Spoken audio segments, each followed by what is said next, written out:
दोस्तों नमस्कार। Touring with Kundan में आपका स्वागत है। आज हम आपको दिखाने वाले हैं 13/429 Anand Vihar terminal weekly express का पूरा सफ़र। जी हाँ, जो फरक्का के रास्ते नई दिल्ली आनंद विहार को जाती है और मालदा से ये ट्रेन 9:30 में प्रस्थान करती है, डिपार्चर होती है और 2:25 अगले ही दिन आनंद विहार टर्मिनल एरिव्ड कर। तो ये जो ट्रेन है, ये इसका पूरा स्टॉपेज की अगर मैं बात करूं तो लगभग 24 स्टेशन में इसका स्टॉपेज दिया गया है। जो मालदा टाउन से खुलने के बाद डायरेक्ट बढ़रवा और बढ़रवा के बाद साहेबगंज और साहेबगंज के बाद पीरपैती आती है। तो चूँकि मैं आज को यह सफ़र पीरपैती से दिखाने वाला हूँ, थोड़ा सा मैं आपको पीरपैती की भी जानकारी दे दूँ। हाल ही में यहाँ पे बहुत ही नवीनीकरण किया गया है। आप देख सकते हैं यहाँ पे काफ़ी अच्छे तरीके से स्टेशन को सुसज्जित किया गया है। कारण यह है कि यहाँ पर पहले सोलर प्लांट बैठने वाला था और किसी कारणवश उसको स्थगित कर अब एनटीपीसी का ये 2400 मेगावाट का यहाँ प्लांट बैठने वाला है, जिसकी स्वीकृति भी मिल चुकी है। और दूसरा सबसे बड़ा चीज़ यह है कि यहाँ से एक नई रेल लाइन जो गोड्डा के लिए तैयार की जा रही है, जिसका भूमि अधिग्रहण किया जा चुका है। और साथ ही आपको यहीं से थोड़ा सा ही दूर विक्रमशिला स्टेशन से कटोरिया यानी गंगा नदी पर एक पुल तैयार किया जा रहा है, जिसको इसी पीरपैती स्टेशन से जोड़ा जाएगा। यानी आने वाले समय में यह स्टेशन एक जंक्शन के रूप में आपको देखने के लिए मिलेगा और यहाँ से बहुत सारी ट्रेनें प्रस्थान करने वाली है। फ़िलहाल अभी यहाँ से 24 से 26 ट्रेनें प्रत्येक दिन यहाँ से एरिव्ड और डिपार्चर करती है। तो आइए आज के सफ़र का आनंद लें। मालदा टाउन से आनंद विहार टर्मिनल को लेके जाने वाली Anand Vihar terminal weekly express. अगर राजनीतिक दृष्टिकोण से बात करूं तो यहाँ पर विधायक के तौर पे अनुसूचित जनजाति यानी एसटी के विधायक हैं और यह क्षेत्र बटा हुआ है। यहाँ पर आप देख सकते हैं कि जो भी काम हुआ है ये रेलवे का काफ़ी अच्छे तरीके से किया गया है। यहाँ पे विशिष्ट प्रथम कक्ष और फर्स्ट क्लास का वेटिंग हॉल भी आपको उपलब्ध है। अगर आपका टिकट फर्स्ट क्लास में है तो यहाँ पे चाबी लेके और बैठ के सकते हैं। आप देख सकते हैं कि इंट्रेंस का और इंक्वायरी सारा यहाँ पे उपलब्ध है और टिकट की सारी व्यवस्था कंप्यूटराइज, लगभग 5 खिड़की दिया गया है जहाँ से आपको टिकट लेने की व्यवस्था है। बैठने के लिए हर जगह कुर्सी की व्यवस्था की गई है। जो भी यहाँ पर सहयोग और जो भी आपको सुविधा चाहिए वो लगभग यहाँ पे आपको देख सकते हैं कि उपलब्ध है। भारत सरकार के तरफ से एक स्टेशन एक उत्पाद की एक काउंटर भी जो अभी बंद है, लेकिन हमेशा ये खुलती है यहाँ पे। वैसे तो यहाँ पे मात्र 2 ही प्लेटफॉर्म है, बट इसी 2 प्लेटफॉर्म से भी सारा काम यहाँ पे किया जा रहा है। भविष्य में इसे बढ़ाया भी जाएगा। यहाँ पे द्वितीय श्रेणी का प्रतीक्षालय भी उपलब्ध है। ये पीरपैती स्टेशन भागलपुर के ज़िले में स्थित है और यहाँ से झारखंड की सीमा की शुरुआत हो जाती है। और यहाँ पर अगर बात करें तो खेती की, तो गेहूँ, मक्के और आम की बहुत बड़ी खेती होती है। आम की अगर बात करें तो जितने भी वैरायटी का आम होता है, जिसे हम मालदा कहते हैं, लंगड़ा कहते हैं, जर्दालू कहते हैं, वो सारे आम की उपलब्धता इसी पीरपैती स्टेशन से किया जाता है। और पीरपैती से लेके भागलपुर के बीच में जितने भी बगीचा हैं, यहाँ के जितने भी आपको आम मिलते हैं वो बिल्कुल स्वादिष्ट है। और इसकी बड़े पैमाने पर यहाँ से गद्दी से गाड़ी के माध्यम से, ट्रेन के माध्यम से पार्सल करके भेजा जाता है, चाहे वो भारत के किसी भी कोने में हो।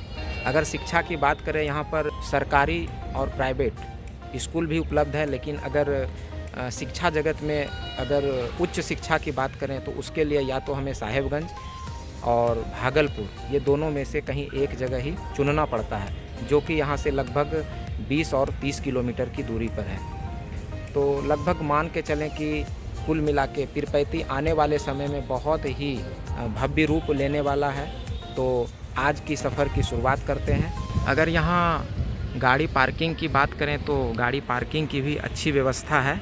आ चुके हैं 2 नंबर प्लेटफॉर्म पे और गाड़ी के आने की सूचना अब हो चुकी है। कुछ ही दिन में 2 नंबर प्लेटफॉर्म को भी बहुत ही अच्छी तरीके से तैयार कर दिया जाएगा। काम बहुत तेज़ी से चल रहा है। इस ट्रेन में जाने के लिए सभी पैसेंजर तैयार हैं। ट्रेन के साथ ही NH80 आपको सटा हुआ मिलेगा और बहुत सारे मिठाई की दुकान भी यहाँ उपलब्ध है।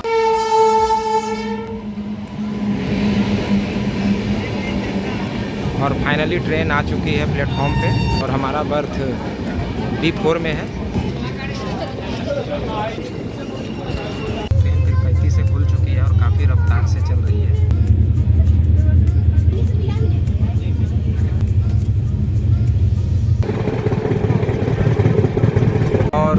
हर एक पेड़ में अभी आम आ चुका है, छोटा छोटा आप देख सकते हैं।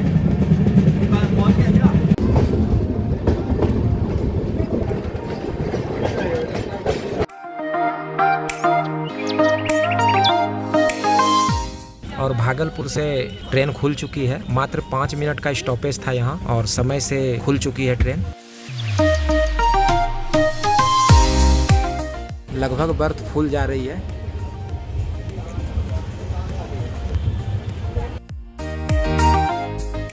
पहुँच गए हैं जमालपुर और हमारे साथ हैं एक हमारे मित्र राहुल, जो कि हरियाणा तक चलेंगे।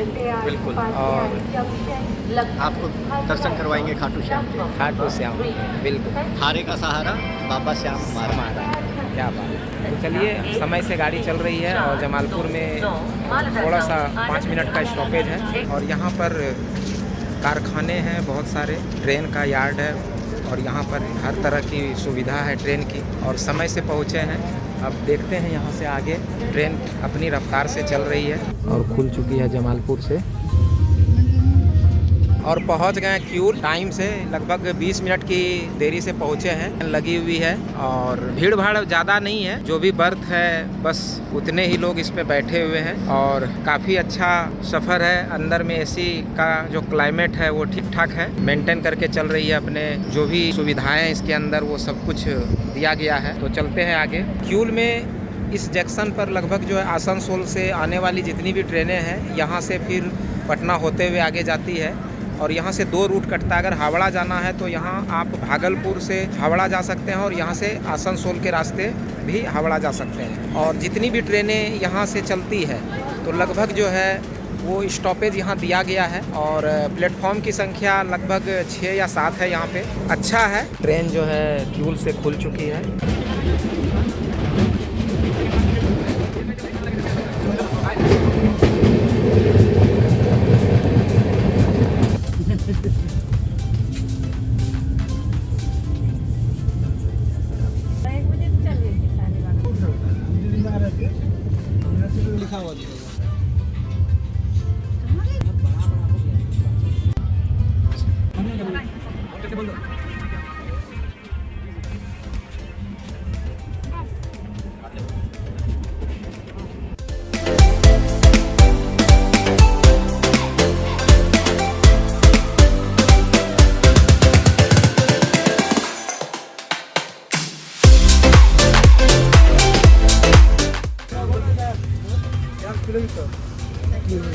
और पहुंच गए पटना। और यहाँ पे लगभग काफ़ी भीड़ है, बट हमारी कोच में लगभग पहले से ही जो बुकिंग है वो फुल था, तो इसलिए उसमें कहीं परेशानी नहीं है। कि आप देख सकते हैं कि जो भी यात्री है उतर रहे हैं। अगर पटना की बात करें तो लगभग यहाँ पे 17 से 18 प्लेटफॉर्म है। हर एक रूट की ट्रेन यहाँ से खुलती है।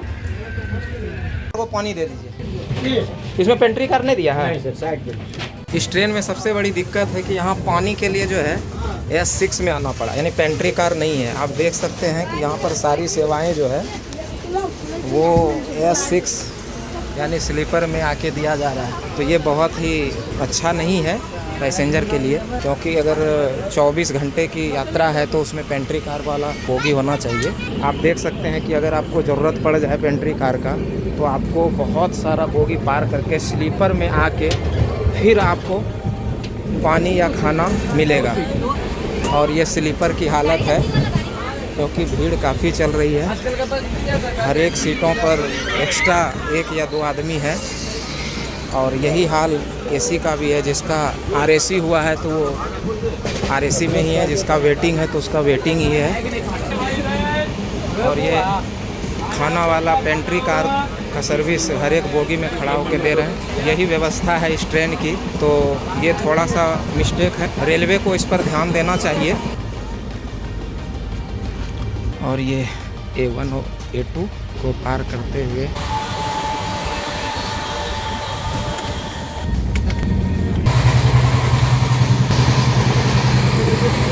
और पहुंच गए 3AC में। फिर भी 3AC का कुछ कंडीशन ठीक है, ज़्यादा लोग नहीं हैं, फिर भी कुछ लोग एक्स्ट्रा सफ़र तो कर ही रहे हैं। खाना खाना खाना खाना, चलिए खाना खाना खाना खाना। और अब लखनऊ इन कर रही है। रात में गाड़ी मस्त चली है, रायबरेली तक आधे घंटे लेट चली, उसके बाद अब 1 घंटे बिफोर पहुंच गई थी, तो कुछ देर रास्ते में ही रुकने के बाद अब लखनऊ इन कर रही है।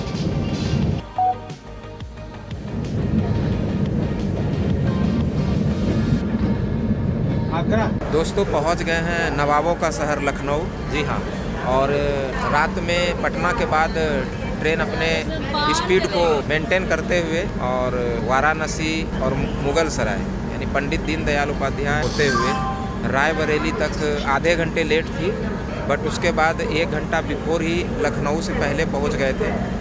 और अभी अपने टाइम से 6:05 में लखनऊ स्टेशन आ चुकी है। अब यहाँ से देखते हैं आगे का सफ़र कैसा रहता है। लखनऊ में अगर आप आते हैं तो काफ़ी अच्छा शहर है। अगर बाहर निकलेंगे यहाँ से तो चूँकि ये बहुत यूपी का एक राजधानी भी है, तो काफ़ी हर चीज़ें आपको यहाँ पे उपलब्ध मिलती हैं। तो अगर कोशिश करें आपको यहाँ रुकने की व्यवस्था है तो अपना 1 दिन स्टे करके यहाँ पर आप घूम सकते हैं। और ट्रेन अपने समय से खुल चुकी है लखनऊ से। थोड़ी ही देर में हम लोग पहुँचने वाले हैं बरेली। और बरेली जंक्शन अपने समय पे पहुंची है और थोड़ा सा ये बाहर निकले हैं। कैसा लग रहा है? बहुत अच्छा। आदर्श जी, मज़ा आ रहा है? तो अभी तक का तो सफ़र काफ़ी मस्त रहा और किसी भी तरह का कोई दिक्कत अभी नहीं है। रूट भी है, बट वही है कि थोड़ा सा टाइम ज़्यादा लेती है, 7 से 8 घंटा इस रूट में, बट सारा चीज़ ठीक है। तो चलिए देखते हैं आगे का यात्रा।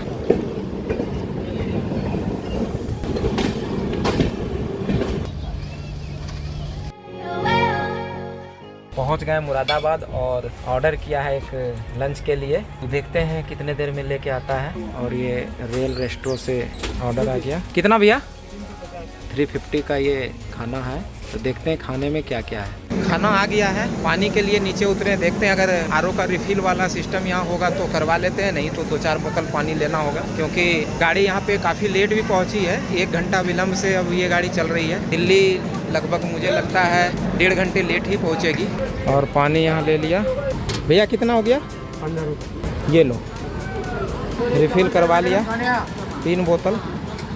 5 रुपये लीटर के हिसाब से आपको लगभग हर स्टेशन पे पानी मिल जाता है।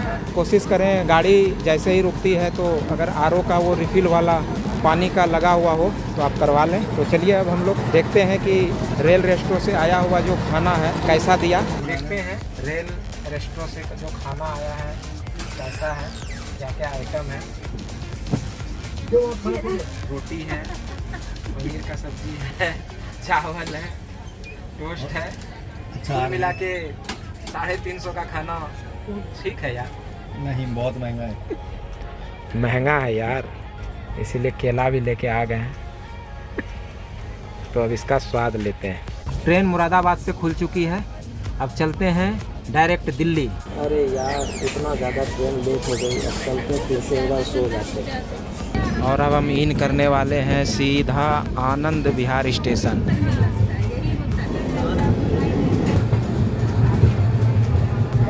ट्रेन नोट कर रहे हैं। तो दोस्तों finally Anand Vihar terminal station उतर चुके हैं और ट्रेन 29 घंटे के बाद यहाँ पहुँची। तो मैं आपको प्रेफर करूँगा कि अगर भागलपुर से आप आनंद विहार या दिल्ली के लिए आ रहे हैं तो ये वीकली है, सप्ताह में 1 दिन है और 29 घंटे में पहुँचा रही है। बाकी और भी ये ट्रेन है, अगर आप विक्रमशिला की बात करें तो वो आपको 18-19 घंटे में पहुँचा रही है। उसका भी वीडियो मैंने डाला है, तो आप देख सकते हैं। बट भीड़ भाड़ को लेके थोड़ा सा क्या है कि विक्रमशिला में वेटिंग ज़्यादा होता है, इसमें कम होता है। तो इसमें आपको टिकट मिलने का चांस होता है। और अगर आप इससे आते हैं तो पूरा 28-29 घंटे में आपको ये पहुंचाती है। तो मैं तो पहुंच गया बड़े अच्छे ही तरीके से। तो चलिए मिलते हैं नेक्स्ट वीडियो में। Thank you.